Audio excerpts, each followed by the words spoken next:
psicóloga Eliana Beaumont. Bienvenida, Eliana. Muchas gracias. La adolescencia, podemos describir esta etapa entre los 10 y 19 años. Bueno, anteriormente sí, ahora la adolescencia, según los criterios de la OMS, ha sido extendida hasta casi los 23, 24 años.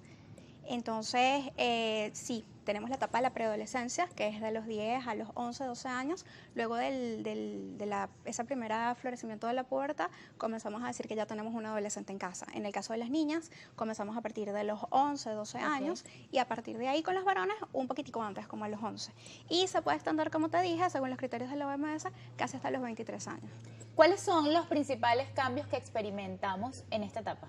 Bueno, fíjate, podríamos agruparlos en varios bloques. Primero, los cambios físicos y fisiológicos. Físicos, vemos que los chicos ya van tomando forma más adulta, se presentan toda una serie de cambios en el cuerpo, tales como en la aparición en el caso de las niñas, aparición de los senos, primera menstruación, aparición de vello púbico, etcétera, etcétera. En el caso de los varones vemos que ya se va formando más un cuerpo masculinizado, va cambiando la voz, van apareciendo nuevamente de vello púbico. Si nos vamos al punto de vista psicológico, empieza a ver el proceso de la primera estructuración para la constitución definitiva de la personalidad. En la primera etapa de la adolescencia, que va como entre los 11, 12 o 13 años, podríamos hablar que es la primera vez que nos planteamos el problema de nuestra orientación sexual, nuestros gustos, el deseo de tener pareja, la necesidad de tener amistades, porque a lo mejor antes no teníamos esa curiosidad por tener amigos, por salir, por compartir más allá de esto. Pero en esta etapa ya comenzamos a tener los amiguitos, vemos a los chamos que empiezan a agruparse, a compartir, a empezar a ir a fiestas, este tipo de cosas. Entonces es como nuestro primer paso hacia el adulto en el cual nos vamos a convertir. ¿Qué pasa con el manejo de emociones en los adolescentes? ¿Por qué vemos quizás tantos cambios? Bueno, primero por el pool hormonal que se está conformando.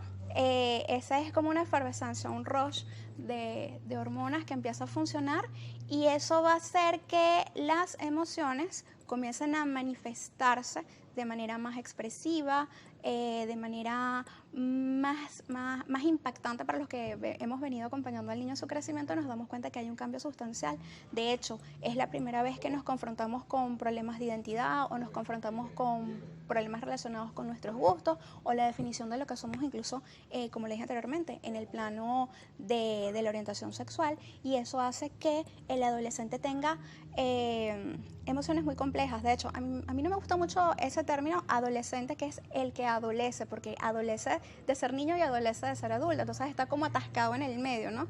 Para unas cosas soy muy niño todavía, pero para otras todavía no soy lo suficientemente adulto. Entonces eso crea confusión, crea cierta labilidad emocional, y bueno, eso puede generar problemas con los padres porque no terminamos de entender a nuestro adolescente. No sabemos qué siente, cómo lo siente. El niño con el que yo venía creciendo y desarrollándome me está cambiando, se me está convirtiendo en otra cosa o en otra persona mucho más compleja de lo que era antes.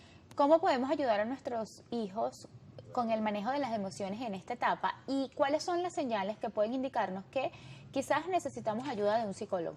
Bueno, fíjate, hay un término que se acuña hace poco tiempo, que es el de no conocer nuestras emociones, ¿no? Se le dice analfabetismo emocional. En Venezuela parece que tenemos un alto índice de eso, sobre todo en las edades adolescentes, porque muchos de los chamos no han aprendido cómo comunicar sus emociones, no tienen las herramientas psicológicas necesarias para afrontar las crisis que se les presentan, porque ni siquiera saben expresar cómo se sienten, no tienen una claridad de qué es lo que estoy sintiendo, mucho menos cómo expresarlo. Tú acabas de decir algo muy importante: ¿cómo saber si necesito que mi adolescente vaya al psicólogo?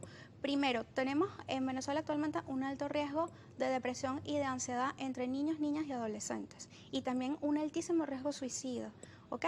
Entonces, ¿qué sé yo? ¿Qué cosas puedo yo utilizar como herramientas para darme cuenta si mi niño o mi adolescente está en una situación de riesgo? Primero, que los cambios de estado de ánimo son muy marcados. Hay cambios conductuales también muy marcados hacia la agresividad, hacia la violencia, hacia el malestar.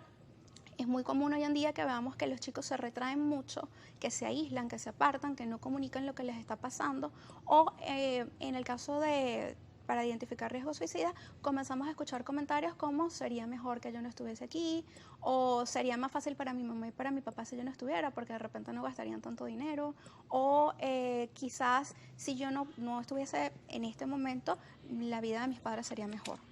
¿Ok?